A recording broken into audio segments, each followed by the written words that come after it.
Ya, mulai ya. Bismillahirrahmanirrahim. Assalamualaikum warahmatullahi wabarakatuh. Ya.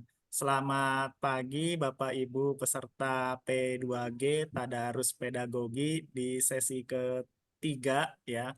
Nah, hari ini kita akan membahas tentang buku ya, buku dari Alfred North Whitehead ya, yaitu The Aims of Education, belajar mencintai sains, belajar menghormati humaniora. Nah, buku ini sangat menarik Bapak Ibu semuanya ya. Jadi kita simak penjelasan dari pemateri kita yaitu adalah Kak Laila Nur Salihah ya. Sebelum kita mulai kita berdoa terlebih dahulu supaya materi Tadarus Pedagogi P2G ini berjalan dengan lancar dan baik dan mendapatkan barokah dan hikmahnya. Ya, berdoa dimulai Bapak Ibu sekalian.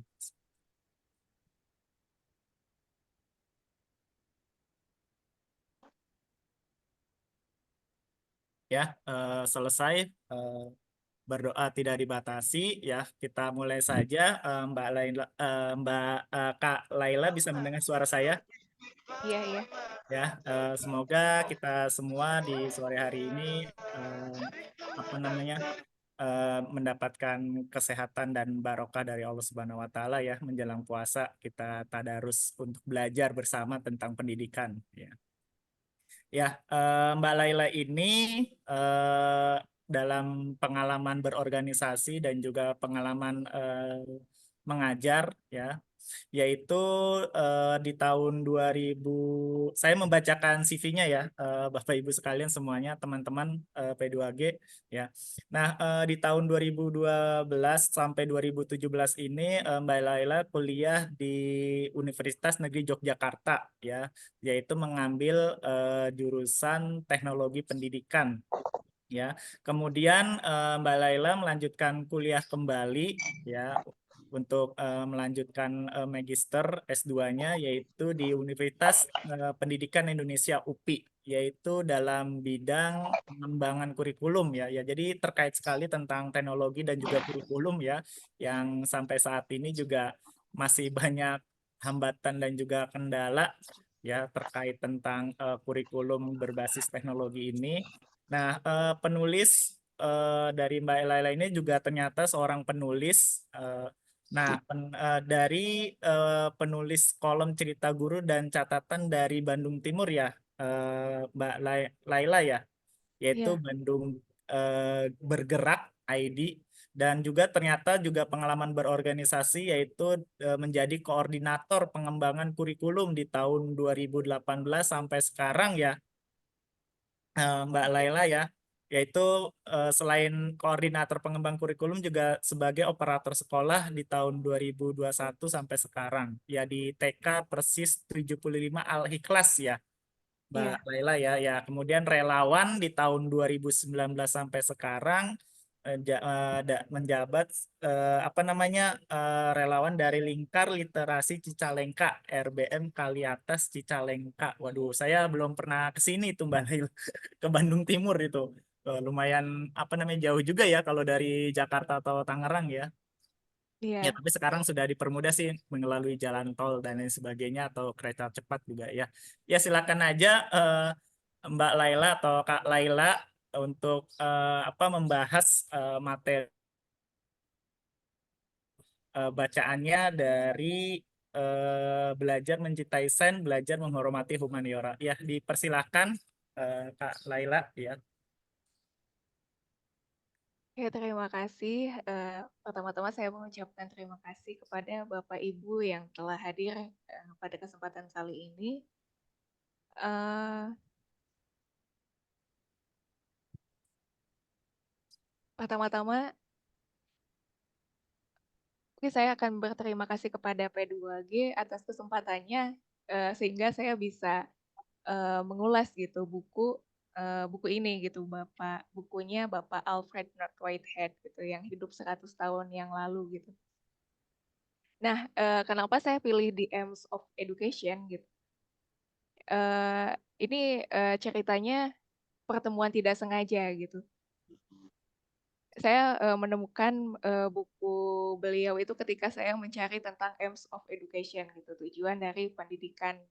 Ketika itu ada mata kuliah yang tentang aims of education gitu, tentang tujuan dari pendidikan itu apa gitu kan. Ketika itu kita harus mencari ya aims-nya apa, kemudian goals-nya apa, sampai ke objektif gitu. Nah, di tingkat aims ini apakah ada yang membahas tentang tujuan pendidikan secara umum atau tidak? Nah, ketemulah buku dari Bapak Alfred Whitehead gitu, yang judulnya juga persis The Aim of Education gitu.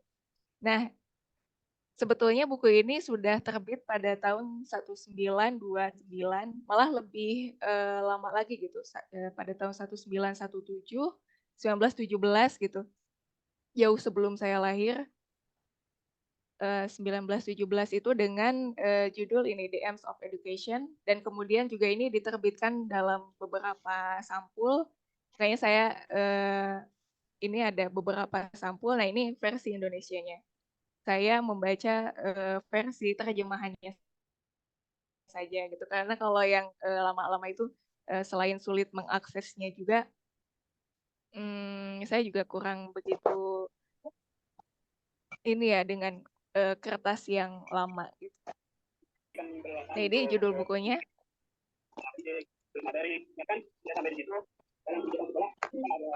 Punten Kang.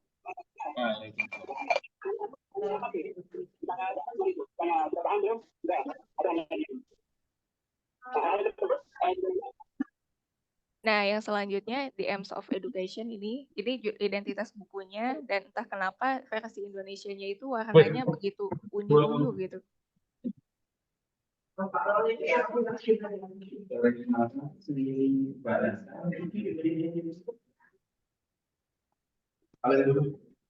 Pak Andrian, mohon maaf.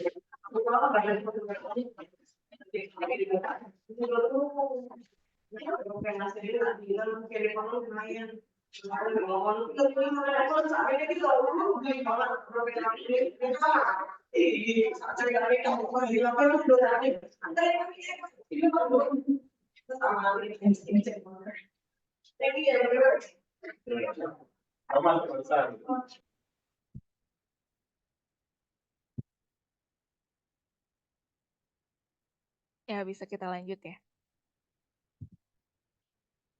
Oke, nah kembali ke sini.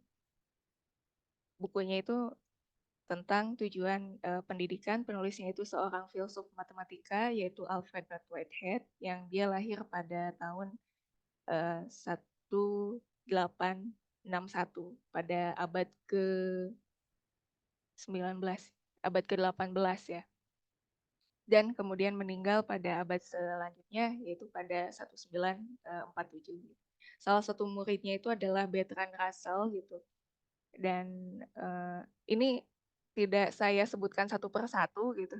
Yang terkenalnya saja, yang terkenal itu karena beliau pernah berkolaborasi dengan Bertrand Russell dan membuat satu buku yang namanya Principia Mathematica gitu. Nah, ini yang menjadi salah satu kenapa beliau itu menjadi terkenal gitu. Dan kemudian salah satu gurunya juga adalah yang mempengaruhi kehidupan Alfred Whitehead ini adalah Alfred Whitehead, yaitu bapaknya. Nah, kalau bapaknya itu nggak pakai not gitu. Nah, kalau ini pakai, kalau anaknya pakai not Whitehead, ada utaranya gitu. Ini di antara karya Alfred Whitehead. Ini sebetulnya karena beliau itu profesor di bidang filosofi dan matematika. Beliau mulanya memang belajar tentang matematika gitu. Jadi beliau lebih banyak berkecimpung di dalam dunia sains dan matematika. Buku-bukunya juga ada Principia Mathematica, kemudian ada Adventure of Idea, ada Process dan Reality, Science and Modern World, dan ada juga The Concept of Nature. Nah, untuk karya di pendidikannya itu sendiri, ini cuma ada satu gitu. Yang tadi, The Aim of Education gitu, dan pada tahun 1917 juga sudah diterbitkan gitu dalam judul The Organizational Talk. Nah, saya tidak tahu, awalnya itu mengapa judulnya, organisasi pemikiran gitu, karena memang isinya juga sama gitu, isinya, sama dengan The Aims of Education. Nah, isi bukunya itu ada beberapa 9 ada 9 esai yang berada di dalam buku ini. Jadi ketika saya buka, buku ini ternyata adalah kumpulan esai yang pernah, yang pernah diterbitkan oleh Alfred North, Whitehead gitu. Dan, esai ini tentang pendidikan ini sama dia pernah dipresentasikan dalam, beberapa waktu gitu, dan itu setelah menjadi, dosen di universitas. Nah ini, ada beberapa yang saya akan bahas pada sore hari ini adalah mungkin yang lebih, esensialnya adalah mengenai tujuan pendidikan, apa itu tujuan pendidikannya itu sendiri, dan kemudian, esensi dari pemikiran Alfred Whitehead yaitu, ritme pendidikan. Dan yang, selanjutnya itu, kebanyakannya terkait mengenai, kurikulum matematika karena basic beliau itu kan di sains dan, matematika gitu. Jadi, beliau itu memandang, pendidikan dari sisi sains dan bagaimana dia melihat pendidikan, di Inggris gitu karena dia, banyak di Inggris.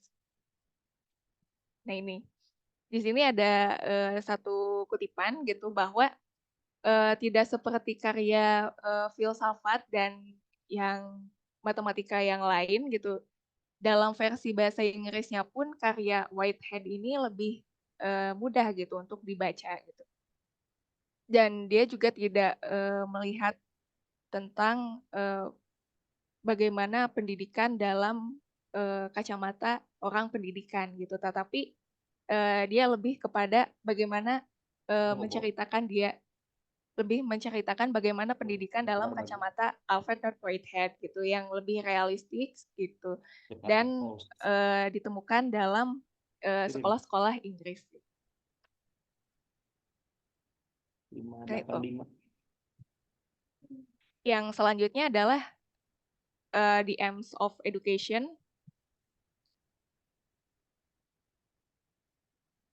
Nah, di sini adalah salah satu, tujuan pendidikan gitu. Salah satu esai yang berjudul Tujuan Pendidikan. Jadi apa itu sebetulnya tujuan pendidikan, yang akan dicapai oleh, peserta didik gitu ketika, belajar. Nah, di sini dibahas bahwa, ada 2 sumpah pendidikan kata Alfred Whitehead, yaitu, jangan ajarkan terlalu banyak pelajaran dan apapun yang kita ajarkan, ajarkan dengan, sebenar-benarnya gitu. Jadi, memang menurut Whitehead ini kita tidak perlu informasi yang banyak gitu, karena waktu itu sepertinya di kurikulum Inggris itu, lebih banyak, menggunakan kurikulum yang dengan mata pelajaran yang banyak namun tidak memiliki, satu hubungan, dan hubungan yang lain gitu, sehingga itu tidak bisa dicerna oleh, anak gitu. Jadi untuk apa sih kita belajar itu gitu. Nah itu, kata, Alfred Whitehead, pembelajaran yang berlebihan hanya akan menghasilkan pemahaman yang tidak utuh gitu, sehingga membuat daya tangkap menjadi pasif dan memutus gagasan inti dengan kehampaan esensi gitu. Jadi, dia lebih baik untuk diberikan anak kesempatan untuk menelaah sepenggal gagasan yang ringkas dan esensial dan biarkan dia melakukan berbagai eksplorasi dan konstruksi pengetahuan yang, diperolehnya gitu. Jadi, Alfred North Whitehead ini pada tahun 1910-an itu, sudah mulai, menggagas bagaimana caranya merekonstruksi, pendidikan sesuai dengan, penggunaan dalam, kehidupan sehari-hari gitu. Dan kemudian dari esensi dari, tujuan Whitehead ini adalah dia pendayagunaan, gagasan gitu. Jadi, gagasan itu menjadi sesuatu hal yang, penting gitu. Dan seperti, eee, sifatnya sains gitu. Jadi memang, gagasan itu selain dicari juga harus bisa dibuktikan, sehingga bisa, nantinya digunakan dalam kehidupan gitu, dalam kehidupan sehari-hari. Nah, katanya jadi apa yang kita buktikan itulah yang harus kita gunakan dan apa yang kita gunakan gitu selama bernilai praksis, nah harus bisa dibuktikan gitu. Jadi, pada saat itu sudah mulai, kita tidak menerima mentah-mentah gitu. Para murid, tidak menerima mentah-mentah informasi yang datang, tapi juga harus bisa, dibuktikan gitu. Karena menurut dia seni ilmu pendidikan itu memerlukan daya kecerdasan dan kajian tentang manfaatnya. Dan pada faktanya kombinasi kecerdasan dan ilmu pendidikan tersebut menjadi nilai yang lebih tinggi dibanding beberapa cabang pengetahuan ataupun, literatur gitu. Jadi memang, tujuannya itu memang harus, guru itu harus memiliki, kecerdasan dalam, mata pelajaran dan juga dalam, ilmu pendidikan. Nah kemudian nah ini salah satu, definisi dari, pendidikan. Pendidikan itu adalah guidance gitu, dan harus bisa, digunakan untuk, hidup gitu, untuk, kehidupan. Dan juga bisa mengekspresikan potensi potensi apa saja yang, dimiliki oleh, peserta didik gitu. Oke, dan kemudian, Whitehead ini juga meng-highlight tentang adanya kelembaman intelektual gitu. Jadi ketika kita melakukan pendidikan gitu, terutama kepada guru-guru, dia menekankan bahwa, para guru itu seharusnya memang, selalu belajar gitu, selalu mengasah intelektualnya gitu. Karena pikiran itu tidak pernah pasif dan secara terus-menerus itu bersifat, tajam gitu, reseptif dan, responsif terhadap rangsangan gitu. Khawatirnya kalau misalnya tidak selalu belajar gitu, nanti, pikiran gurunya juga akan menjadi lembam gitu dan itu berpengaruh terhadap, siswanya gitu. Nah masalahnya memang, masalahnya ketika ingin menarik sebuah gagasan gitu, kesulitannya adalah, penarikan gagasan itu secara umum, nah kemampuan intelektual dan tujuan menyenangkannya itu tidak dapat ditimbulkan hanya dengan kata-kata gitu, tapi harus disusun, secara akurat gitu. Dan akhirnya ini, menjalin bagaimana guru ini memiliki kreativitas, sendiri gitu. Dan tantangannya juga adalah, bagaimana cara kita menuntun siswa untuk mampu melihat hutan gitu melalui pepohonan yang ada. Nah, secara tujuan-tujuan pendidikan itu, sama Alfred Whitehead ini diterjemahkan dalam ritme pendidikan, di sini. Jadi, dia ini memiliki satu siklus gitu. Dia terinspirasi oleh Hegel di mana, pada mulanya tesis, antitesis, dan kemudian sintesis gitu. Namun, oleh Whitehead ini, diganti bahasanya menjadi, romansa, presisi, dan generalisasi gitu. Dan menurut Whitehead, setiap manusia itu harus, bisa gitu memasuki tahap-tahap ini dan, secara berulang gitu. Jadi, direpetisi secara, kontinu gitu, baik dia setelah, lahir ataupun, setelah dewasa gitu. Nah, tahap yang pertama adalah, tahap, romansa gitu, dan kemudian tahap kedua itu adalah tahap presisi, jadi penambahan pengetahuan yang disusun ke dalam, sebuah ketepatan formulasi. Nah, ini mulai menambah-nambah, pengetahuan gitu dalam, tahap presisi ini. Kalau romansa ini kayak lebih ke ketertarikan gitu. Tahap, pemahaman, pertama kali, bagaimana, kita tertarik, akan sesuatu gitu dan ketika presisi ini menambah pengetahuan tentang, apa itu ketertarikan gitu. Dan kemudian yang ketiga itu, barulah ke tahap yang, lebih tinggi gitu, yaitu generalisasi gitu. Bagaimana pengetahuan yang kita dapatkan ini menjadi, bagaimana dalam generalisasi ini, bagaimana pengetahuan yang kita dapatkan ini menjadi, lebih bagus dan lebih, kompleks gitu. Dan ini jadi repetisi kontinu dari siklus, ketiga tahap tersebut gitu. Nah ini. Dan Whitehead juga melakukan pendekatan terhadap pendidikannya itu dibagi menjadi dua, yaitu education sebagai eh,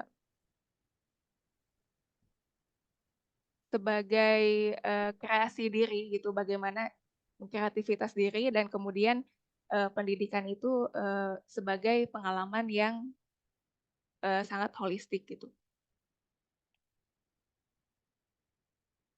Nah, mungkin sekian saja dari saya mengenai the aims of education.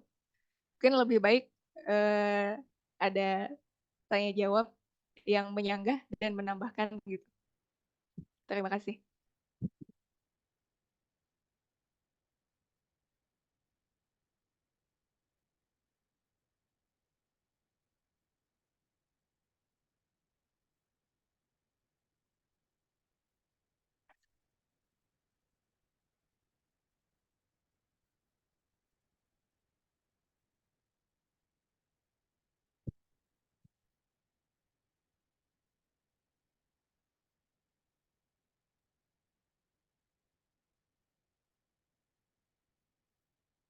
Pak Andrian masih mute kayaknya.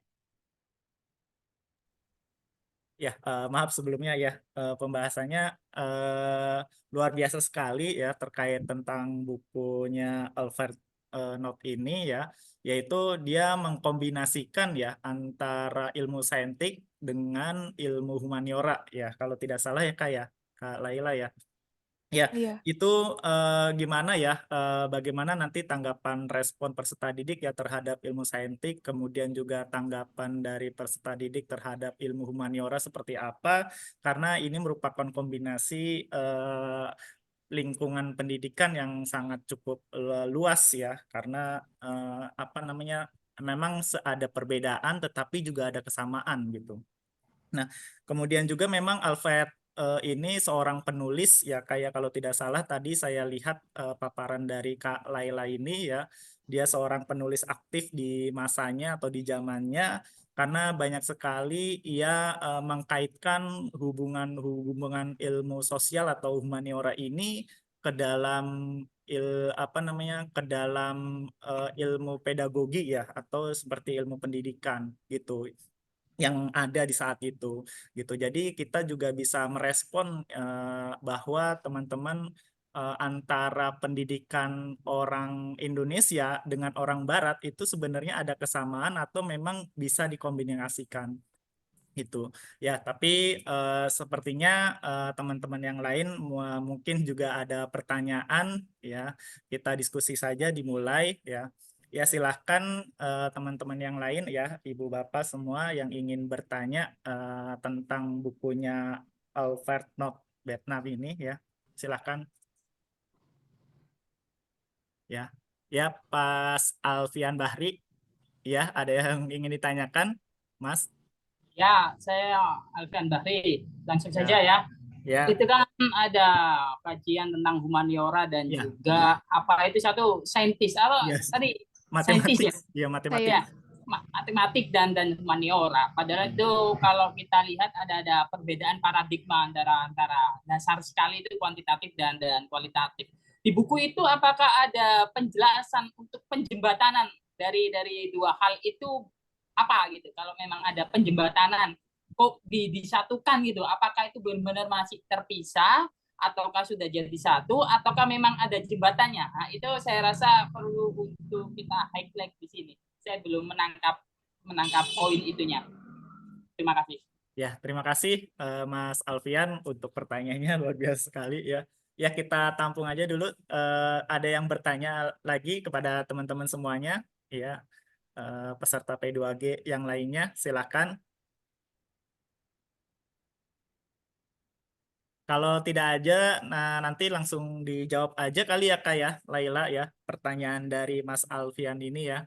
Ya, ya, bisa ditanggapi Kak Laila, pertanyaan dari Mas Alfian. Oh, Pak Ahmad Mujahidin ya. Ya, silakan Pak Ahmad ya untuk pertanyaannya. Ya, ya Pak Ahmad. Ya, Pak Ahmad. silakan ya. Ya, Pak Ahmad, silakan bertanya. Speakernya ya masih di.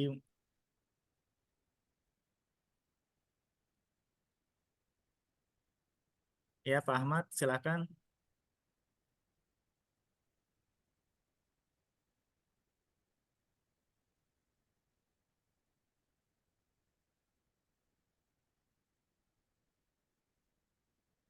Ya, sebentar, Pak Ahmad. Siap, kenapa Mas Adrian, aman? Ya, ini Pak Ahmad, Kang Iman, apa namanya, belum bisa apa speakernya dimatikan? Ya, Ahmad Fauzan ya? ya, Ya, Pak Ahmad Fauzan ya. Ahmad Mujahid. Ya, Ahmad Mujahid, Silakan Mujahid. Pak Adrian. Adrian di hostnya kan partisipan, diklik namanya, ada klik more. Ya, bentar. Ahmad Mujahidin. Ada? Oke, oke, ada. Ada, ya diklik. Ya, Kemudian sudah volume. sudah diklik tapi belum ini, Kang Iman. Gimana tulisannya? Mungkin biar nggak mengganggu, di Ya, ini aja. Kalau tidak bisa diklik, di chat aja mungkin Pak Ahmad. Nanti ya. dibacakan ya, biar ini.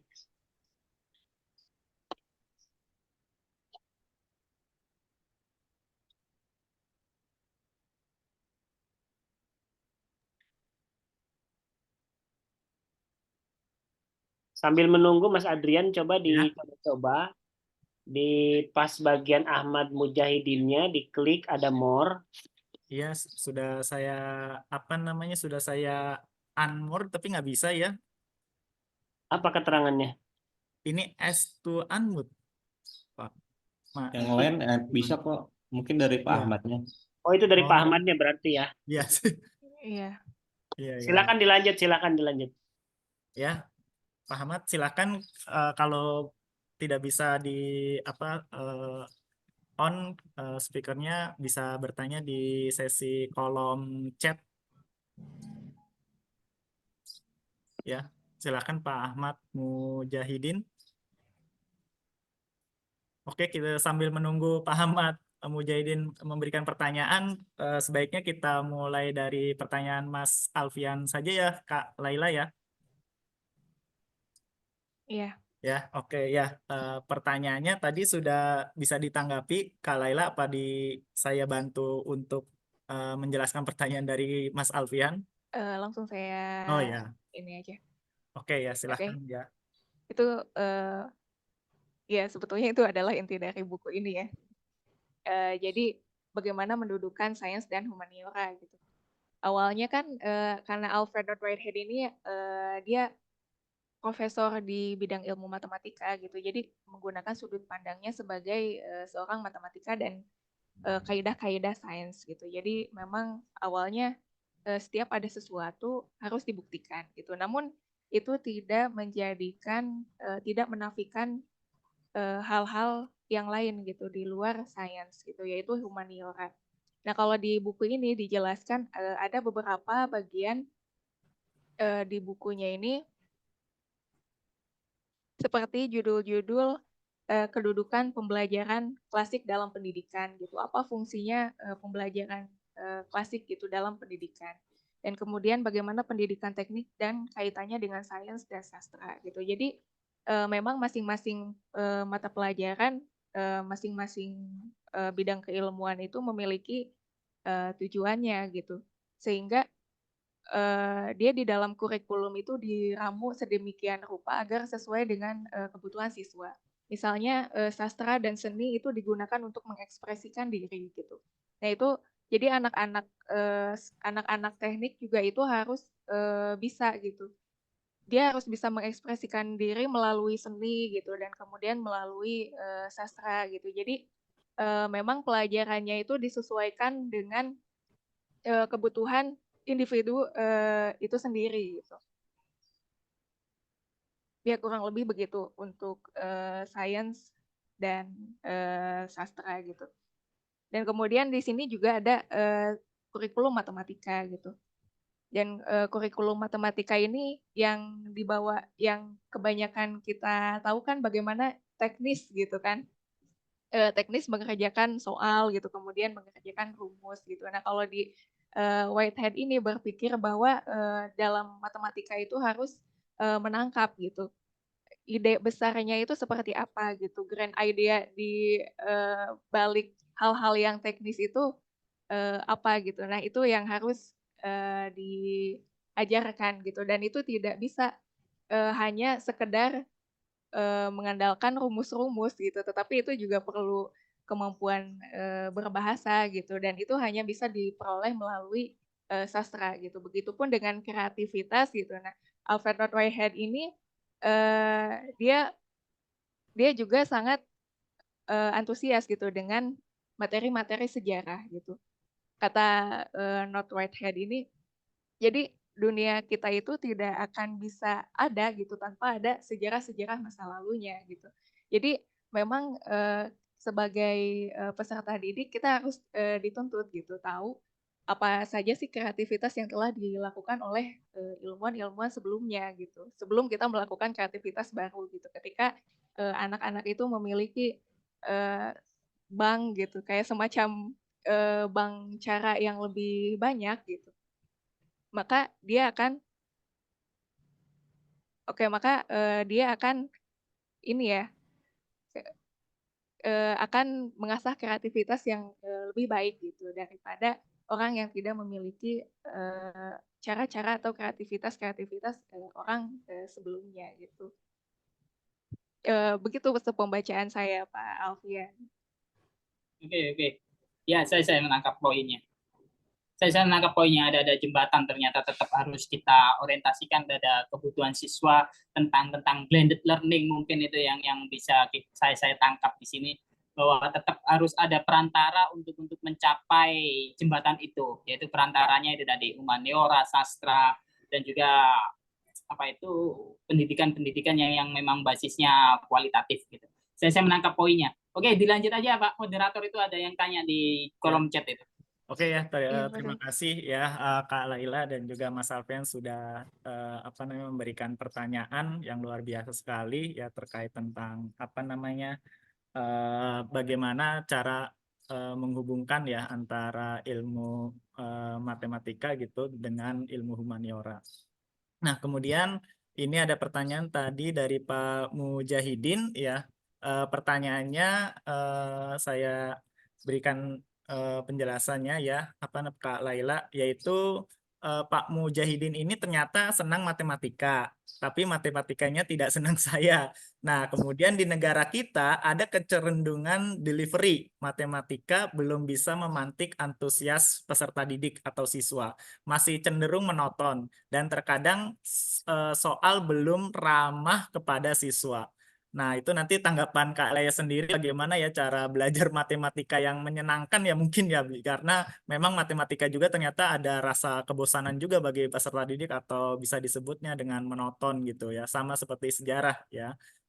Sejarah juga kadang ada kejenuhan dan juga kebosanan. Nah, kemudian yang kedua pertanyaan dari Pak Ahmad Mujahidin yaitu adalah di luar negeri mulai diajarkan integrasi integrasi ya antara X, Y dan Z diganti sesuatu yang ramah, misal anjing, kura-kura, meja dan lain-lain.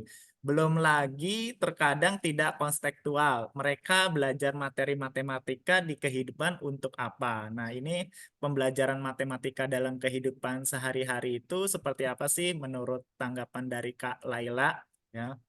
Kemudian ada lagi pertanyaan dari Pak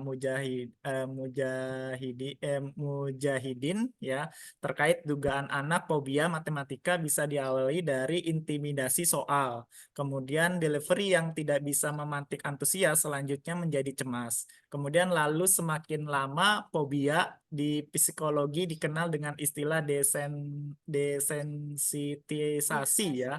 Nah, kemudian bagaimana menurut Whitehead ya itu solusinya ya apakah ada teori dalam pembahasan dari bukunya Whitehead ini ya Kak Laila. Itu sepertinya pertanyaan Pak Mujahidin ada 3 kalau ya, ada 3 pertanyaan. Ya silahkan dijawab Kak Laila. Oke, disclaimer dulu, saya bukan orang matematika. Saya juga tidak mengambil jurusan matematika juga gitu. Saya juga sama, cuman hanya pecinta matematika gitu. Jadi khawatir gitu. Berarti ada sesuatu yang salah gitu mengenai konsep matematika gitu. Karena saya juga sebetulnya sedang belajar tentang bagaimana sih penyampaian matematika di anak usia dini gitu. Kebetulan karena saya kerja di TK gitu. Jadi saya juga sedang mulai merumuskan nih gitu.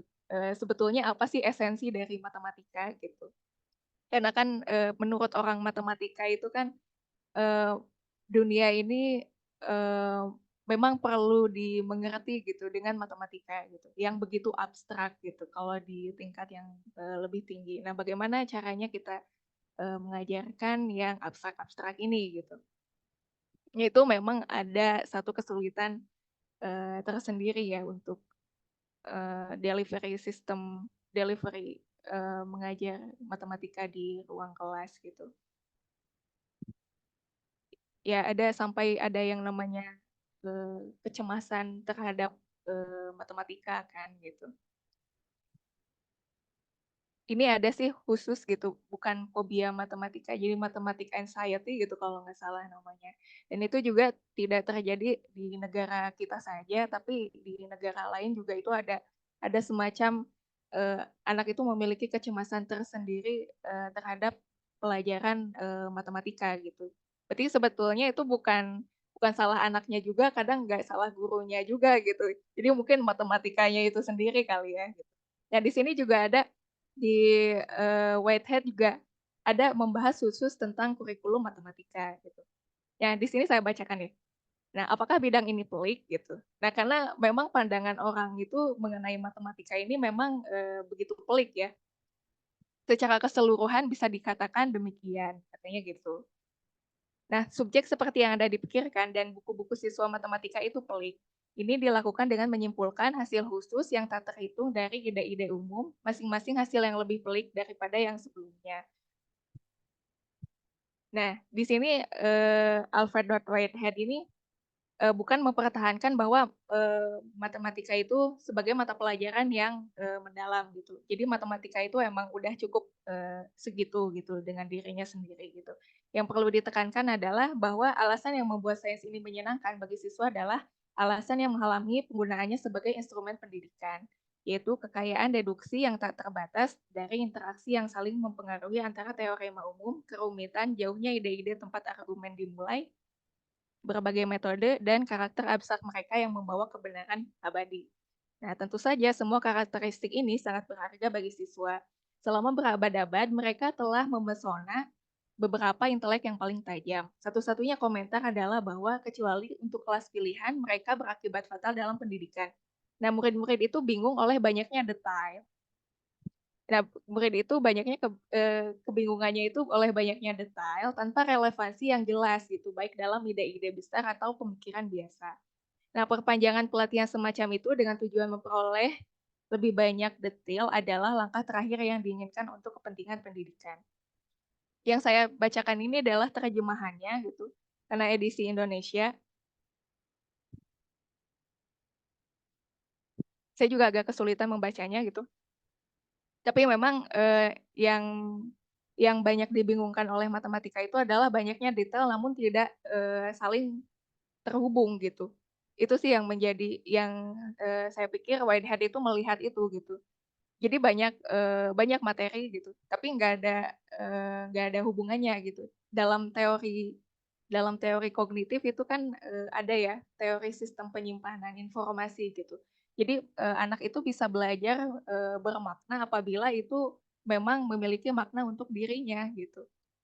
Nah, kalau misalnya si anaknya ini tidak memiliki makna untuk dirinya, otomatis kan pembelajarannya menjadi tidak bermakna gitu. Dan itulah salah satu kegagalannya gitu. Gagal menghubungkan aspek-aspek elemen-elemen yang ada di matematika ke dalam kehidupan sehari-hari atau kepada makna dirinya gitu. Ya apa sih makna X, Y, Z terhadap kehidupan kita gitu. Itu kan agak abstrak sebetulnya gitu. Ya mungkin itu sih.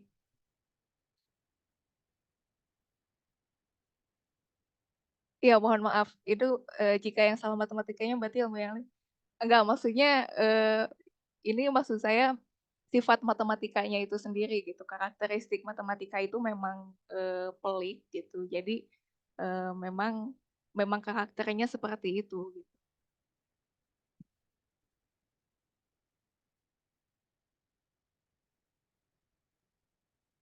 Ya, gimana Kak Laila? Ya, ada tanggapan lagi dari Pak Ahmad Mujahidin? Ya, bisa ditanggapi, Kak Laila? Iya,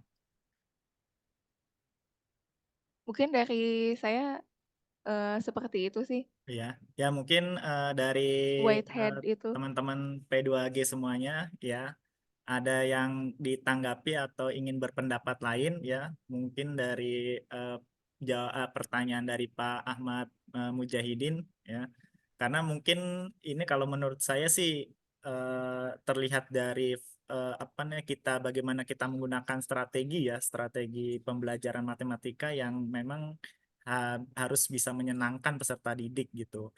Karena bagaimanapun juga kalau misalkan kalau saya dalam bidang sejarah itu ya Kak Laila ya dan juga teman-teman itu juga saya menghubungkan gitu dengan ilmu-ilmu yang lain gitu, tidak hanya ilmu sosialnya saja seperti ekonomi dan sebagainya, tapi ilmu saintik itu bisa dipelajari gitu melalui pelajaran sejarah gitu. Ya, terutama saya menggunakan praktek apa namanya pembelajaran yang terkait dengan ilmu apa namanya ilmu sains gitu ya, yaitu dengan menggunakan metode apa namanya bermain peran gitu. Nah, itu bisa juga dilakukan gitu oleh guru gitu agar supaya pembelajaran sejarah itu menarik buat peserta didik gitu. Tapi kita bisa belajar pelajaran yang lain gitu, seperti matematika tadi gitu. Jadi kalau ilmu bermain peran kan kita kan menghitung ya, kayak misalkan hitungan satu, hitungan dua, siapa saja ini dari apa namanya penjabaran dari ilmu sejarah, misalkan nanti siswa diberikan pertanyaan sejarah kemudian mereka bermain peran dengan menggunakan hitungan dan lain sebagainya. Nah, itu menurut saya nanti juga peserta didik juga tidak akan jenuh juga gitu mempelajari sejarah, tapi ada ilmu-ilmu yang lain gitu yang kita bisa pelajari gitu. Jadi memang setiap pelajaran itu memang semuanya itu bisa kita hubungkan gitu atau kita kolaborasikan gitu. Seperti itu sih ya tanggapan saya.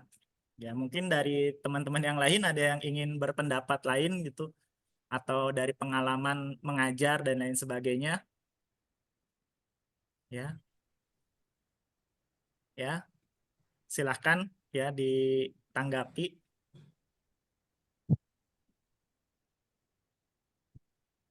Ya, Pak Rahmat, silahkan ya Pak Rahmat mengajukan tangan. Ya, Ya baik, bisa terima ditanggapi. kasih Iya, atas kesempatannya, Mas Wasiso. Selamat sore, teman-teman ya, semua. Ini sedikit sharing nih, Mas. Jadi terkait dengan tujuan pendidikan. Jadi memang kejadian di lapangan, kami juga beban ya, terkait dengan matematika tadi, kemudian sejarah tadi, ya kemudian terkait dengan mendelivery sehingga matematika itu tidak sampai. Jadi kan sekarang ini kayaknya terkait dengan linearitas juga, saya pikir guru ini kan juga ujung tombak ya, bagaimanapun bentuk pendidikannya, guru ujung tombaknya yang mau mendelivery bagaimana mendesain pembelajaran itu sehingga tertangkap oleh peserta didik. Tapi kenyataannya ini kejadian teman-teman juga merasa bingung. Misal kami teman-teman di sosial kayak jurusan sejarah, PKN, kemudian dilinearitaskan masuk ke SD, kemudian kita mengajar matematika ke SD gitu. Nah, ini kacau. Jadi kemarin tuh juga ada teman yang mengajar ke SD, dia sejarah, ngajar SD, matematika, diajarkan ilmu sosial terus, sehingga matematikanya tidak sampai sehingga orang tuanya bertanya, ini anaknya ketika ujian tidak bisa menjawab. Ternyata memang gurunya pun susah mengajarkan matematika karena dia jurusan sejarah dan secara administrasi dia proporsional sejarah-sejarah gitu. Sertifikat pendidiknya sejarah, kemudian dia kan mengajar SD. Kan ini sedikit teman mengalami kebingungan dan susah mengajarkan matematika karena memang dari kuliah pun didesain juga, kampus juga sudah mendesain dia dipersiapkan ke SMA kira-kira begitu, karena kan praktek dia ke SMA kemudian mengajar matematika dan mengalami kebingungan dan akhirnya ya korbannya ke siswa gitu. Nah ini kondisi di lapangan juga ada seperti itu Mas, terkait dengan juga pastinya ini kebijakan pemerintah terkait dengan linearitas. Itu sih Mak, melihat kondisi di lapangan saat ini. Terima kasih. Mungkin ingin mendiskusikan dengan Bapak Ibu dan teman-teman sekalian. Terima kasih Mas. Ya, terima kasih tanggapannya ya, Pak Rahmat ya. Ya, yang lain ada yang menanggapi ya. Ini Pak Ahmad Mujahidin memberikan gambar kontekstual ya. Ya seperti apa namanya berbicara ya, Mas Alfian, bagaimana Mas Alfian? Ya, Ya, ada saya jadi tanggapan? ingin memeriahkan juga silang pendapat. Walaupun di luar konteks gak apa-apa lah, tapi kita kan berusaha untuk bersuara dan menuangkan pikiran terkait konteks buku ini tentang saintis dan juga humaniora. Justru saya sendiri kalau dalam ini anggap saja berbagi praktik baik gitu ya.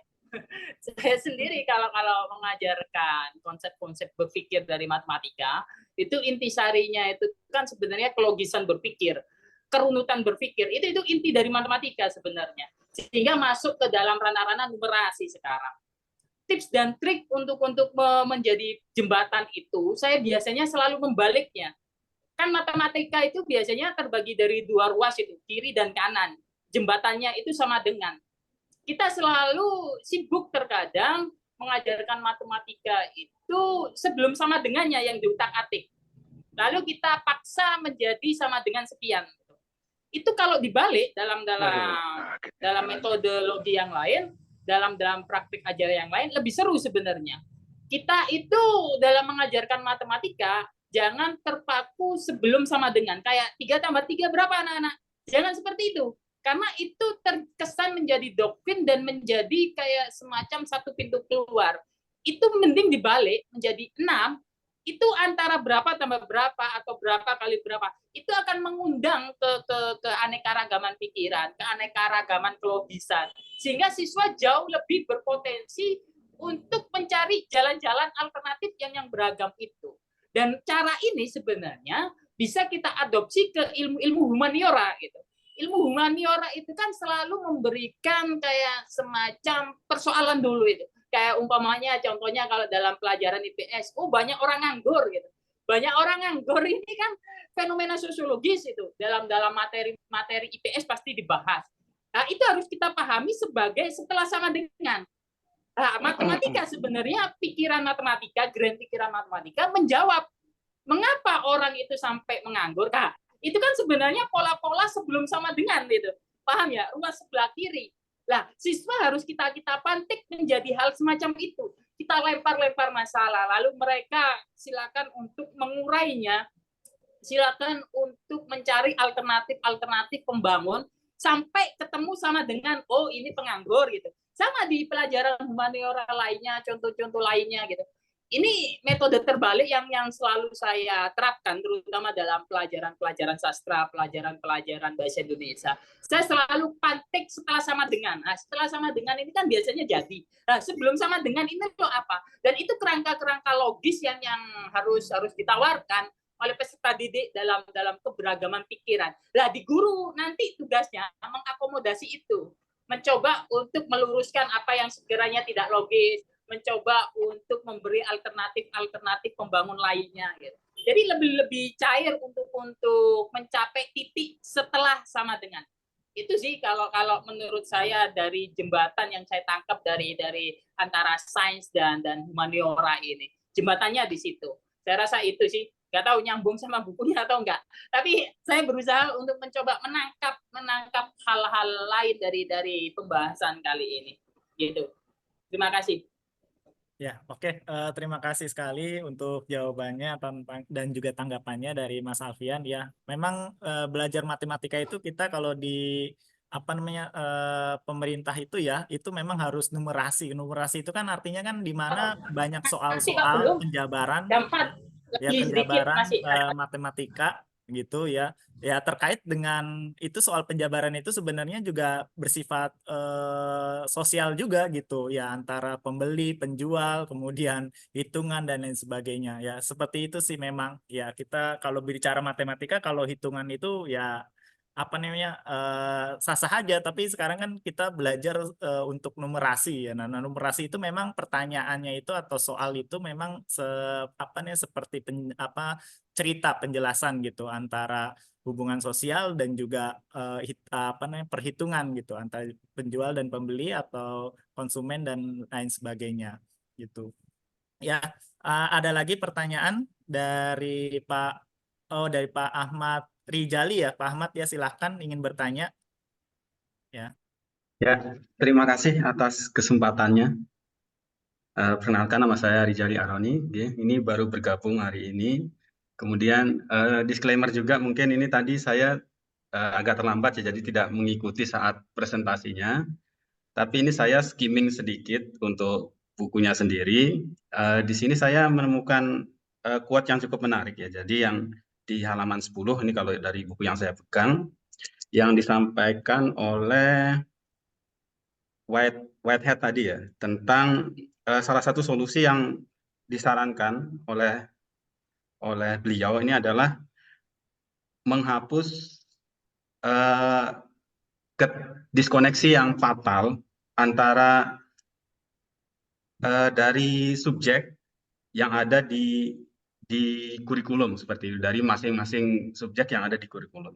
Di sini beliau juga mengatakan bahwa satu-satunya mata pelajaran yang untuk kurikulum untuk pendidikan itu adalah kehidupan, seperti itu. Jadi mungkin menyambung dengan matematika tadi, jadi memang ada diskoneksi antara matematika sebagai ilmu dengan penerapannya dalam kehidupan. Mungkin yang saya tangkap mungkin seperti itu yang membuat banyak permasalahan gitu ya. Kalau saya melihat matematika sendiri kan itu bisa kita lihat dari dua sisi juga ya, sebagai dari satu sisi keilmuan, apakah nanti dia menjadi seorang matematikawan, atau yang seperti disampaikan Pak Alfian tadi, ya bagaimana untuk aplikasinya dalam kehidupan matematika itu sendiri. Kemudian itu untuk menyambung dengan diskusi yang tadi ya. Saya juga ingin bertanya untuk mengarah ke yang lain. Ini juga yang saya garis bawahi di sini adalah diskoneksi itu tadi antara kurikulum dengan kehidupan itu sendiri. Nah, apakah di buku ini, karena ini saya juga belum membaca secara utuh, apakah ada bagaimana menjembatani diskoneksi itu ya antara kurikulum yang diajarkan di sekolah dengan kehidupan, karena seperti kita tahu sekarang ini mungkin kita sudah merasakan semua ya bahwa di sekolah itu sangat-sangat tidak sangat-sangat jauh dengan kehidupan nyata seperti itu nih. Jadi banyak sekali yang kita pelajari itu adalah demi untuk hanya sekedar untuk menjawab tes saja seperti itu. Apakah beliau di buku ini juga membahas bagaimana menjembatani itu agar bisa, karena beliau juga mengatakan bahwa satu-satunya mata pelajaran yang penting untuk pendidikan adalah ya kehidupan itu sendiri seperti itu. Terima kasih. Itu saja dari saya. Ya, terima kasih untuk pertanyaannya Pak Rijali ya. Bisa ditanggapi Kak Laila untuk pertanyaan Pak Rijali tadi. Iya, betul. Ya. Tadi menarik sih bahwa kurikulum kita itu berbeda gitu. Mungkin kalau dalam konteksnya Whitehead ini kan dia kalau di Inggris itu pada mulanya memang mereka belajar untuk pelajaran itu sendiri kan, untuk studi itu sendiri gitu. Makanya Whitehead ini sepertinya menolak gitu dengan yang namanya innate idea gitu. Jadi sesuatu yang dia tidak bisa digunakan di dalam konteks kehidupan sehari-hari dan kemudian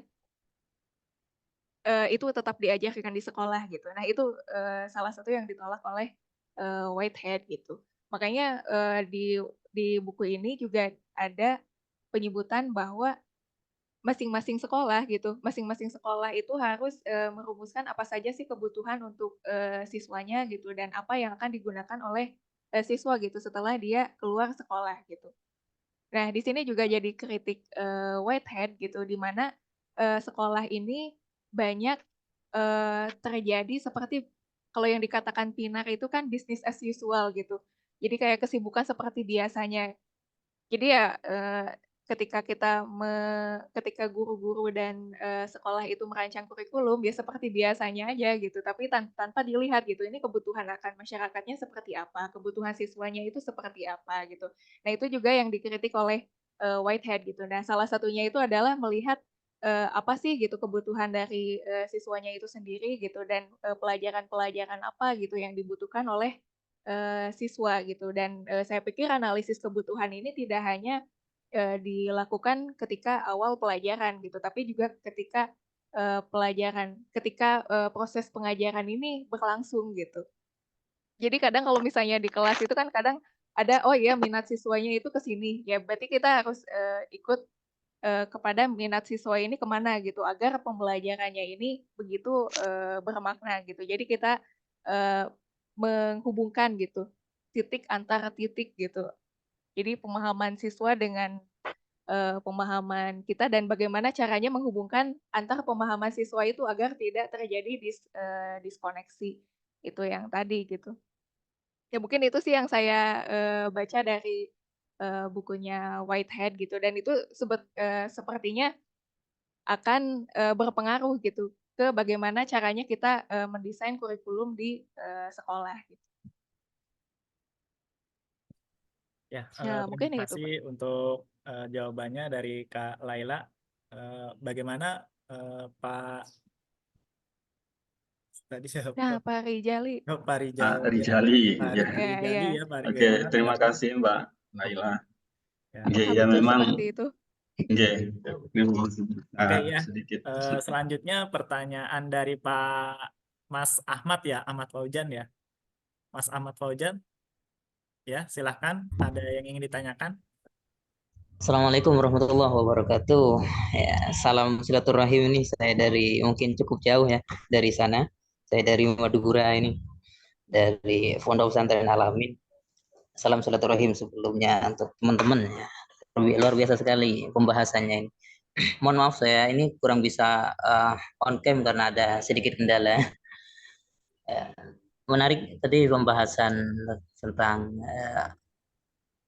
buku dari Alfred North Whitehead, The End of Education, tahun 29 ya, cukup lama, dan ini kan semasa dengan Ki Hajar Dewantara lah, yang tujuan pendidikannya itu di sana memiliki kesempurnaan dalam hidup bagi anak didik. Juga misalnya tujuan pendidikan kalau kita korelasikan lagi dengan tujuan pendidikan terbaru lah, misalnya yang sesuai dengan apa namanya Undang-Undang Nomor 20 tahun 2003, juga bagaimana membentuk mengembangkan manusia seutuhnya gitu, dan juga tujuan pendidikan sesuai amanat Undang-Undang 45 untuk mencerdaskan anak bangsa. Nah, dari berbagai tujuan, dari berbagai jenis, berbagai tujuan yang dirumuskan ini, bisa nggak kita memformulasi ulang gitu kan, dari tujuan yang ideal untuk masa sekarang. Dan setelah tujuan itu bisa kita rumuskan, langkah-langkah strategis apa yang bisa kita upayakan untuk mengarah ke tujuan ideal itu. Itu mungkin menjadi menjadi pertanyaan yang perlu kita diskusikan. Dan yang kedua, ini menanggapi yang tadi ya, tentang tentang juga yang disampaikan pemateri tadi, bahwa menurut Alfred ini materi pendidikan itu tidak perlu banyak-banyak lah gitu. Harus yang benar-benar sesuai dengan yang dibutuhkan atau sesuai dengan kebutuhan anak didik gitu.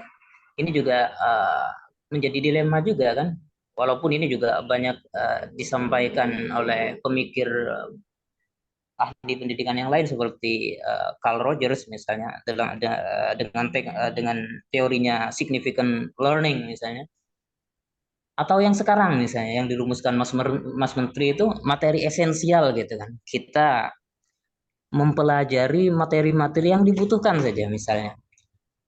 Nah, saya timbul pertanyaan, bagaimana orang-orang dulu gitu, misalnya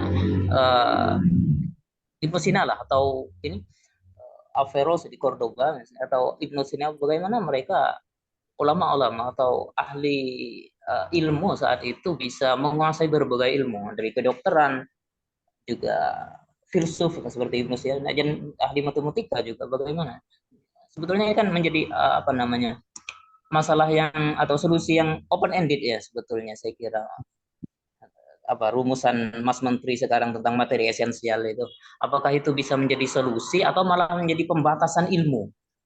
Itu saja mungkin yang saya tahu. Terima kasih. Salam silaturahim sebelumnya. Baik, ya terima kasih pertanyaannya Pak Ahmad Fauzan ya.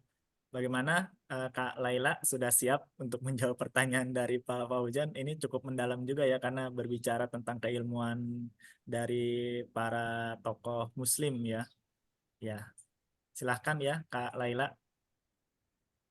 Iya, saya nggak akan menjawab nomor 1 ya Pak. Saya jawab nomor 2 aja gitu. Bagaimana ya yang sesuai yang esensial gitu, yang menurut kebutuhannya. Ini juga yang menjadi diskusi salah satunya dengan teman-teman saya gitu. Karena kan rata-rata ilmuwan Muslim dulu itu kan polimath gitu kan. Jadi dia ilmuwan zaman dulu itu tidak hanya mempelajari satu bidang saja gitu. Ini juga ada disebutkan di sini di Whitehead itu memang yang sekarang diajarkan tuh lebih ke khusus dulu gitu. Jadi bukan ke umum. Nah, makanya harus ada generalisasi gitu. Nah, dulu juga seperti itu gitu. Jadi kalau tidak salah gitu dulu juga para ulama kan begitu ya belajarnya. Jadi belajar semua dulu gitu, dan kemudian juga setelah menemukan satu ketertarikan, akhirnya mengambillah apa spesialisasi di bidang yang saya minati gitu. Nah, itu juga kan termasuk salah satu kajian dari David Epstein kalau nggak salah dalam bukunya Range gitu. Jadi anak-anak itu seharusnya dilibatkan dulu gitu. Jadi jadi mereka itu dipaparkan dengan segala hal yang banyak gitu. Yang banyak dulu nih gitu. Jadi dicobain satu-satu gitu. Barulah di itu ya, di apa namanya, dikerucutkan gitu. Nanti dia senangnya ke mana gitu. Jadi kalau misalnya semakin muda dia semakin lebih banyak terpapar gitu. Lebih banyak terpapar oleh berbagai macam bidang keilmuan gitu dan berbagai macam aktivitas. Jadi mereka tuh bisa menilai gitu. Oh, yang ini lebih nyaman buat saya gitu dibanding yang di sebelah sana gitu. Termasuk juga kan bidang-bidang olahraga juga seperti itu gitu. Kalau David Epstein dia lebih ke bidang olahraga kan. Jadi anak-anak tuh memang disertakan dulu gitu ke banyak bidang olahraga, lalu memilih gitu olahraga yang mana yang mau saya dalami gitu. Nah, kurang lebih seperti itu sih. Cuman kalau misalnya untuk detail bagaimana caranya ulama itu belajar gitu, saya tidak sampai sedetail itu gitu. Tapi mereka memang belajarnya itu semenjak semenjak dini gitu. Dan di dalam Islam juga kan ada, kalau di agama Islam itu ada semacam apa yang ilmu yang esensial gitu. Jadi memang tidak bisa kita tentukan gitu yang menjadi kebutuhan manusia itu bukan hanya kita yang menentukan gitu, tetapi juga ada petunjuk dari Al-Quran gitu. Apa sih yang menjadi satu kebutuhan pengetahuan ya yang esensial itu gitu. Saya pengetahuan agama gitu, pengetahuan agama mana gitu ya. yang bagian mana gitu kan di antara yang banyak itu yang perlu dipelajari gitu. Dan di antaranya itu adalah yang akan dipraktekkan kan gitu. Itu salah satunya dan itu menjadi satu bahasan topik bahasan sendiri gitu mengenai analisis apa sih yang akan dibutuhkan oleh anak gitu. Karena ini kan menyangkut dengan kehidupannya gitu, termasuk salah satu kehidupan agamanya gitu. Bukan hanya kehidupan untuk 4.0 gitu. Misalnya untuk masa depan yang sudah sangat begitulah di dunia ini gitu. Ya, terima kasih untuk jawabannya dari Kak Laila. Ya, teman-teman yang lain ada yang ingin menanggapi atau ingin berbagi pengalaman dan juga berbagi pendapat?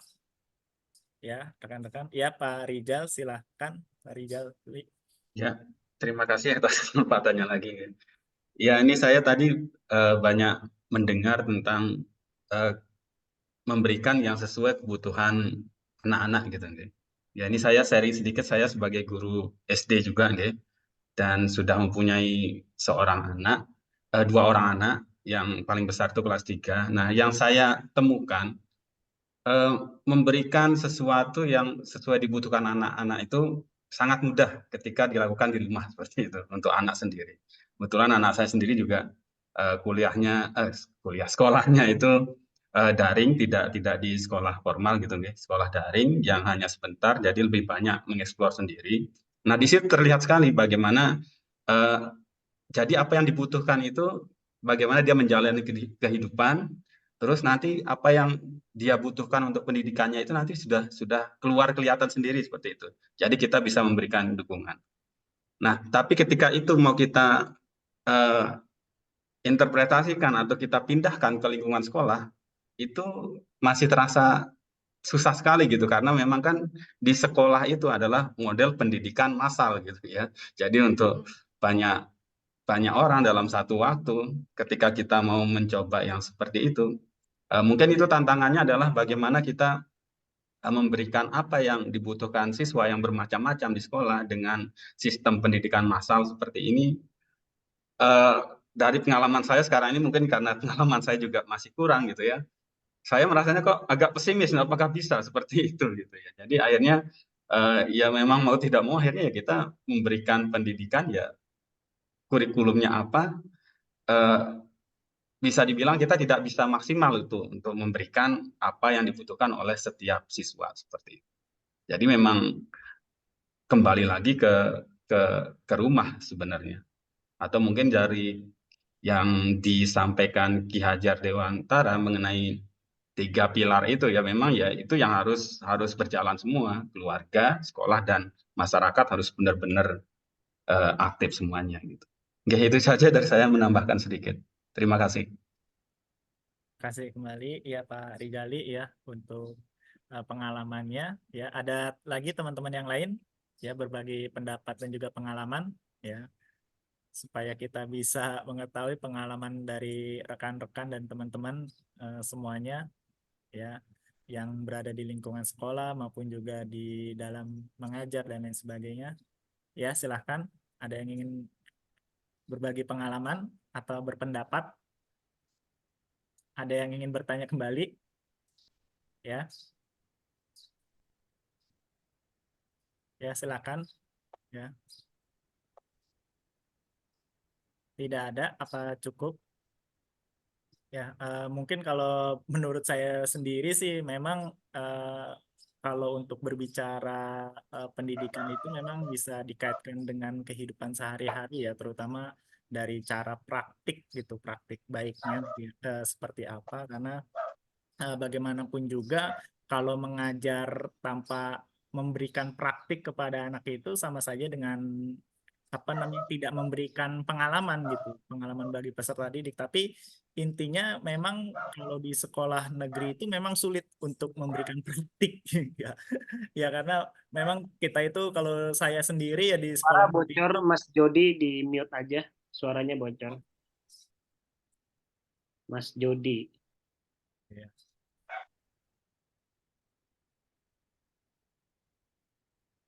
Sudah, dilanjut lagi aja. Ya, Tadi ya, karena kalau di sekolah negeri itu untuk memberikan praktik gitu, praktik untuk mengajar itu memang agak mengalami kesulitan dan juga hambatan gitu, karena kita juga kalau misalkan praktik gitu itu sering sekali berebut gitu dengan guru-guru yang ingin melakukan praktik pembelajaran gitu, terutama dari guru olahraga gitu ya, karena kan guru olahraga sendiri itu banyak praktiknya daripada banyak teorinya. Tapi dalam hal assessment juga itu memang praktik dalam hal teori itu memang harus diperlukan gitu, tapi memang kebanyakan itu di sekolah itu yang hanya untuk praktik itu memang dari hal-hal bidang seperti kesenian, terus kemudian olahraga ya. Tapi kalau misalkan untuk ya seperti pelajaran lain kayak ekonomi, sosial, itu memang guru-guru pada kesulitan gitu memberikan praktik baik kepada peserta didik, karena mereka juga harus memiliki strategi pembelajaran yang memang bisa apa namanya bisa memberikan pengalaman baru gitu untuk peserta didik yang lain gitu. Jadi kalau misalkan untuk yang lain mungkin dari teman-teman P2G, eh, teman-teman yang lain mungkin ada yang mengalami kesulitan juga tidak untuk memberikan praktik baik gitu dalam pembelajaran gitu di sekolah ya. Ya. Karena ini tentang kehidupan sehari-hari ya, maksudnya jadi belajar itu memang harus di apa namanya kombinasikan dalam pengalaman kehidupan sehari-hari. Ya, ada lagi teman-teman yang lain yang ingin bertanya atau menanggapi? Ya, ya Pak Mas Ahmad, ya silakan Mas Ahmad. Ya, sekedar menambah ini karena saya tertarik ya dengan bukunya, saya sedikit browsing ini dan saya temukan kata-kata yang cukup menarik. Ada kutipan dari beliau yang cukup menarik dari ini dari Alfred, bahwa education, pendidikan itu merupakan the acquisition art of knowledge, merupakan seni yang kita gunakan untuk bagaimana kita memperoleh pengetahuan itu dengan baik. Nah, terkait dengan ini, saya pernah juga mempresentasikan hal ini di Universitas Kristen Indonesia dulu. Ada dua hal saya kira dua hal utama yang bisa kita secara umum, secara pendekatan bukan teknik mungkin ya, masih umum. Ada dua hal setidaknya. Pertama, significant learning, yang kemudian kedua adalah engaging learning. Significant learning tadi bersambung sama yang tadi bahwa ilmu atau sesuatu yang diajarkan itu bagaimana kira-kira bisa sesuai dengan kebutuhan dan minat mereka, need dan want daripada anak didik. Dan yang kedua ini juga penting, bagaimana kita menjalankan apa namanya pembelajaran itu dengan menarik, dengan engaging, dengan sangat menarik, dengan berbagai macam cara tentu yang disesuaikan dengan kebutuhan dan zamannya. Saya kira itu. Terima kasih, sekedar menambah. Terima kasih. Ya, terima kasih untuk tanggapannya Mas Ahmad Fauzan ya. Ya, dari teman-teman yang lain ya yang ingin berbagi pengalaman dan juga ingin berpendapat ya terkait dengan bukunya Alfred Northwich ini. Ya, silahkan. Ada yang lain? Ya. Sepertinya Kang Iman juga punya pengalaman baik ini dan juga praktik baik dia. Iya, dalam pembelajaran di sekolah ya tentang mata pelajaran sejarah ya. Bisa. Saya admin jadi tidak berbicara Mas Adian. Oh, iya, iya. Menyimak saja luar biasa. Saya hanya ingin terima kasih karena saya hanya admin ya, jadi tidak layak lah berpendapat. Saya ingin terima kasih kepada para peserta ya. Para pesertanya nggak banyak tapi pertanyaannya daging semua ya. Mbak Laila aja sampai milih-milih mau jawab yang mana. Saya hanya ingin memberitahu. Kok bisa ya bilang saya nomor 2 aja gitu, bisa begitu ya? Tidak apa-apa tapi. Saya hanya ingin memberitahu bahwa ini kegiatan akan terus berlangsung sampai akhir tadarus nanti. Mungkin teman-teman kegiatan ini memang ada beberapa yang kekurangannya. Salah satunya adalah menginventarisir. Untuk teman-teman yang sudah berkomentar dan bertanya bisa mengirimkan nomor teleponnya ya untuk kami masukkan, kami buatkan grupnya untuk informasi lebih lanjut. Sekali lagi kalau dari kami itu saja ya. Terima kasih sudah ikut mensukseskan kegiatan ini. Saya kembalikan kepada Pak Moderator dan narasumber sendiri. Silakan. Ya, terima kasih kepada Kang Iman ya untuk pengalaman dari Kang Anggi ya sebagai ini. Silahkan Kang Anggi ingin berpendapat. Oh iya, Ya, silakan ya. terima kasih Pak Andrian. Salam kenal Bapak Ibu sekalian. Saya menikmati diskusinya, paparan dari Mbak Laila juga tadi sangat komprehensif terkait dengan Whitehead ya, dan kita juga agak paham bahwa dalam ruang diskursus guru kita membicarakan soal-soal filosofis aim of education itu bukan perkara mudah gitu, karena ada banyak jebakan administratif yang membuat kita lupa sama sebetulnya tujuan pendidikan itu apa. Kalau mau jujur gitu ya, misalnya Bapak Ibu iseng aja gitu ya di sekolah gitu ya sambil ngobrol sama guru-guru gitu. Jadi tujuan pendidikan itu apa? Saya agak 100% yakin mungkin ketika ngobrol itu nggak semuanya kemudian bisa paham tujuan pendidikan. Kadang-kadang saya juga iseng ngobrol sama anak saya gitu ya yang masih kelas 3 SD gitu. Bang, coba tanya ke teman-teman kalau pendidikan kemudian dipersempit jadi persekolahan gitu ya, karena dia sekolah gitu. Sebetulnya tujuan abang sekolah itu apa gitu? Coba ngobrol sama teman-teman gitu. Dia cuma tanya apa sih gitu. Jadi kita kadang-kadang persoalan-persoalan yang sangat eksistensialis ini seringkali lupa gitu ya tujuan kita. Misalnya kalau saya juga dulu pernah menjadi guru misalnya, sebetulnya tujuan jadi guru itu apa? Tujuan pendidikan itu apa? Apakah kita masih membaca gitu ya, membaca sesuatu yang ada di luar mata pelajaran kita gitu misalnya. Kalau tadi ada yang guru SD gitu ya, Bu Laila tadi juga bicara mengajar di apa PAUD ya. Eh, eh, Ya kalau masih baca buku tuh masih oke banget gitu ya. Guru-guru yang di tengah puasa dan di tengah war takjil masih menyempatkan diri untuk bisa hadir di sini juga, saya juga sangat apresiatif gitu, karena ketika gurunya masih mau membaca, kita masih punya harapan terhadap pendidikan. Tadi juga kalau baca kolom-kolom chat itu kan diskusinya juga panjang ya tadi, apalagi ini Pak Ahmad Mujahidin juga mengechat gitu ya soal-soal yang tentang matematika yang saya juga nggak ngerti itu jawabnya gimana gitu. Jadi saya pikir ini diskusi yang sangat menarik, dan Bu Laila tadi memberikan apa ya insight menarik dari pemikiran-pemikiran Whitehead yang eh, bisa kita bawa juga dalam diskusi-diskusi di ruang-ruang apa ya ruang-ruang sekolah ya, atau di ruang-ruang pendidikan secara umum.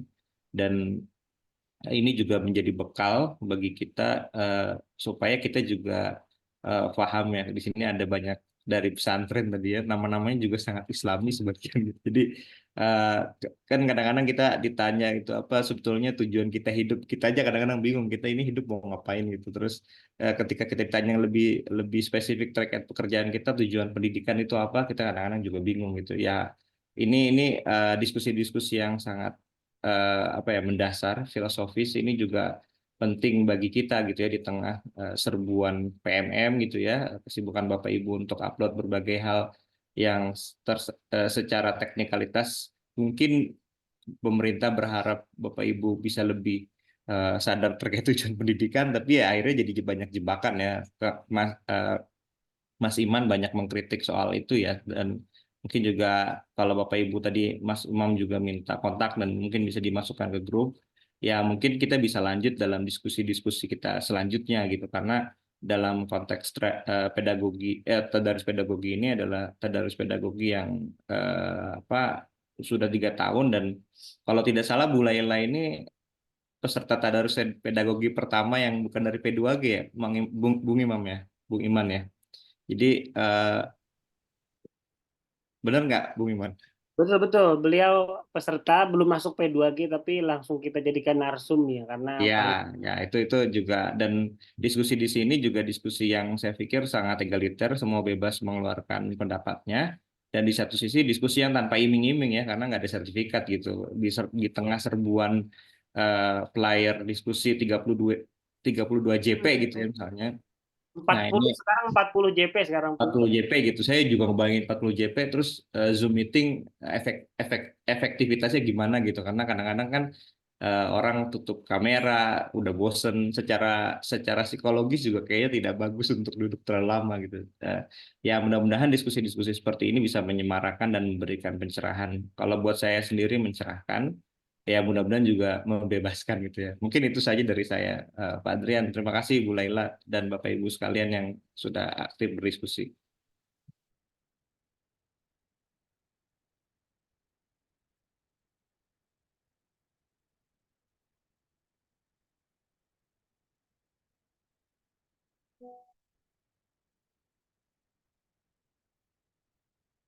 Ya, terima kasih Pak Anggi.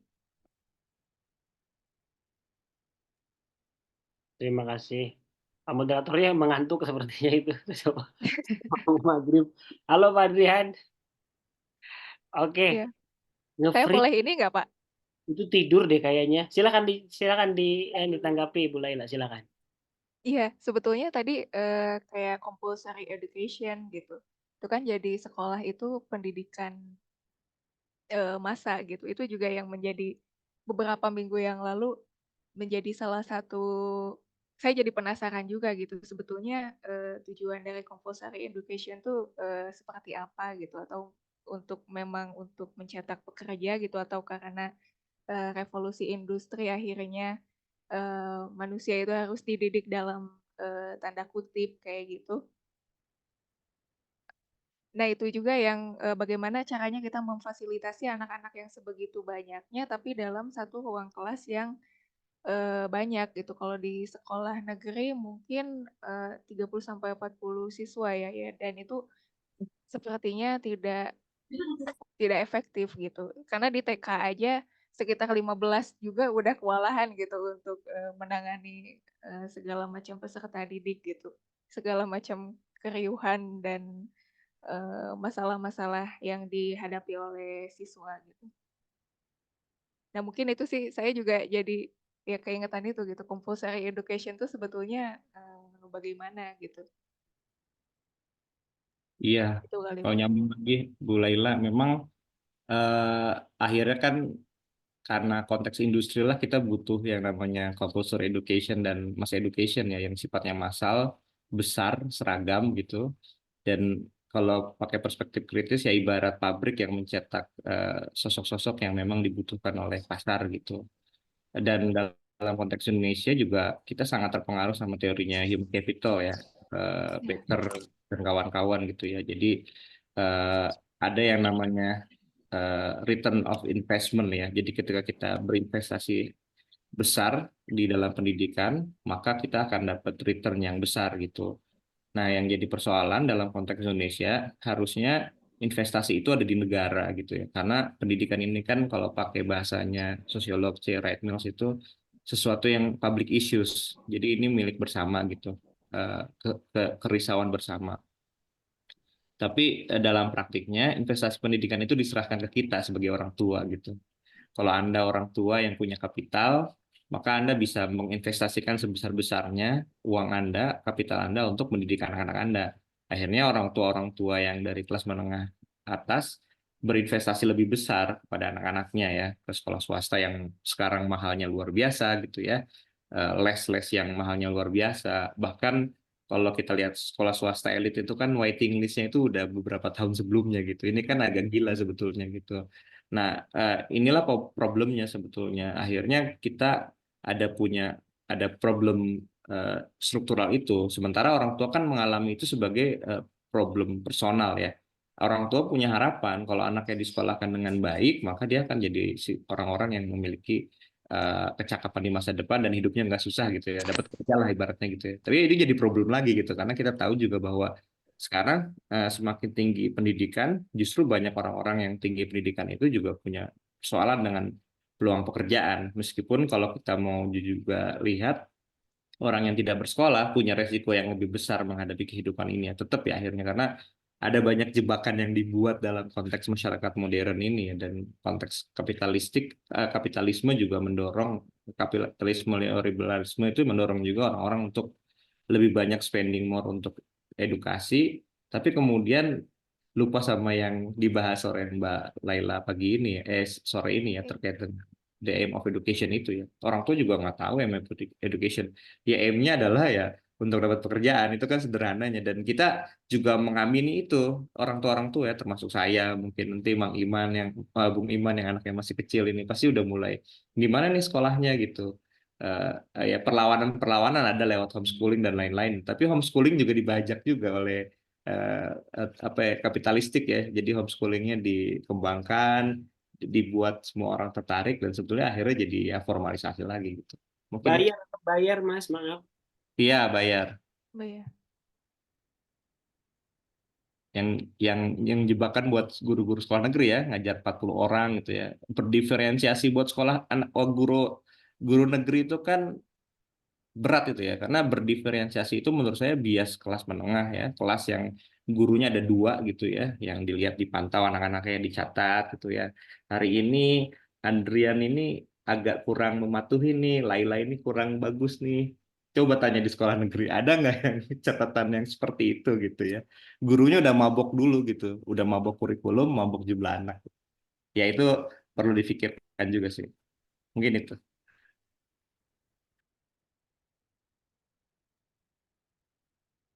Iya, di Boleh sini juga. menanggapi lagi?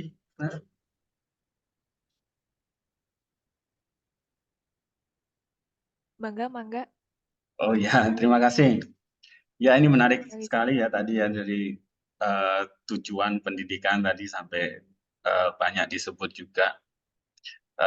Terutama apalagi kita bicara tentang sekolah negeri, sekolah formal gitu ya.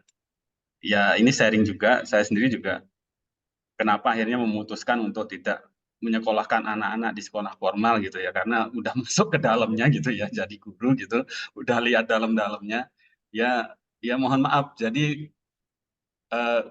terkadang melihat guru-guru itu yang ada di pikiran pertama kali kan sebenarnya jarang sekali itu peserta didik yang ada di prioritas pertama gitu untuk pemikiran. Lebih banyak kan yang kita lihat adalah pemikiran tentang laporan, tentang administrasi, ini bagaimana nanti bisa cair segala macam gitu kan. Ya itu akhirnya saya sendiri ya secara pribadi ya memutuskan karena yang dibutuhkan anak-anak ya bagaimana ada orang dewasa yang benar-benar fokus untuk dia gitu kan, apalagi dalam usia dini seperti itu. Kemudian saya juga mungkin ingin sharing, saya pernah mengikuti di paparan dari Sekolah Alam di Yogyakarta gitu ya, Sayokya, Sekolah Alam Yogyakarta. Di sana mereka tujuan pendidikan ini yang saya sangat mungkin masuk gitu ya di saya itu. Mereka menyampaikan bahwa tujuan dari pendidikan mereka itu adalah ada 5 pancadharma gitu. 1, bagaimana menghasilkan atau membuat nanti manusia yang bisa memiliki hubungan baik dengan, yang pertama adalah dengan penciptanya, memiliki hubungan baik dengan keluarganya, kemudian yang ketiga memiliki hubungan baik dengan dirinya sendiri, keempat memiliki hubungan baik dengan masyarakat sekitarnya, dan terakhir memiliki hubungan baik dengan alam sekitarnya juga. Jadi bagaimana menghasilkan manusia yang bisa berhubungan baik dengan 5 komponen tadi itu. Saya kira itu cukup masuk juga untuk dijadikan sebuah tujuan pendidikan bagi anak-anak kita. Seperti itu. Terima kasih atas kesempatan. Terima kasih, Pak. Silahkan mungkin tadi sudah semua ya, kita tidak bisa menjawab, ini sudah suara-suara takjil sudah memanggil, goreng-goreng sudah dimulai, SS. Silahkan Laila ditanggapi sekalian ditanggapi dan sekalian untuk closing ya. Tapi sebelum closing, mungkin closing juga nih moderatornya yang keluar masuk Zoom karena sinyalnya kurang baik. Bagaimana Pak Adrian, sudah aman? Halo. Kayaknya masih mute itu.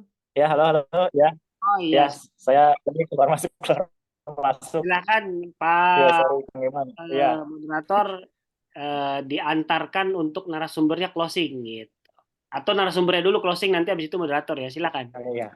Oke. Ya, untuk Kak Laila, ya silakan Kak Laila memberikan statement closing. Ya, Bu dari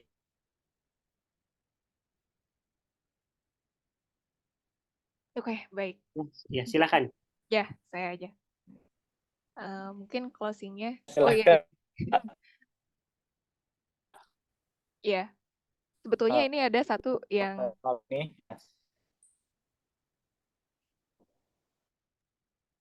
Masuk keluar Pak Adriannya. Oke, lanjut ya, lagi. oke lanjut aja ya. Mungkin ini ada satu lagi mungkin dari Whitehead ini ada prinsip yang namanya kebebasan dan kedisiplinan gitu. Jadi setelah ditemukan tujuan pendidikan itu untuk apa gitu. Di sini juga tadi kan setelah ada ritme pendidikan, romansa, kemudian ada presisi dan kemudian ada satu lagi generalisasi dan kemudian ada proses siklik gitu. Di situ juga ada Whitehead ini ada satu prinsip yang namanya kebebasan dan kedisiplinan gitu. Jadi ketika mengajar anak-anak gitu, kita harus ada yang namanya prinsip kebebasan, tapi juga disiplin, bebas dan disiplin. Jadi bebas tidak sebebas-bebasnya, tapi juga berdasarkan satu kedisiplinan yang terus-menerus gitu. Itu mungkin yang diharapkan oleh Whitehead gitu. Nah mungkin itu ya karena ini kumpulan esai bukunya. Dan ketika saya baca juga sepertinya ini bisa dibaca dalam satu tulisan itu bisa dibaca secara masing-masing gitu dan terpisah gitu.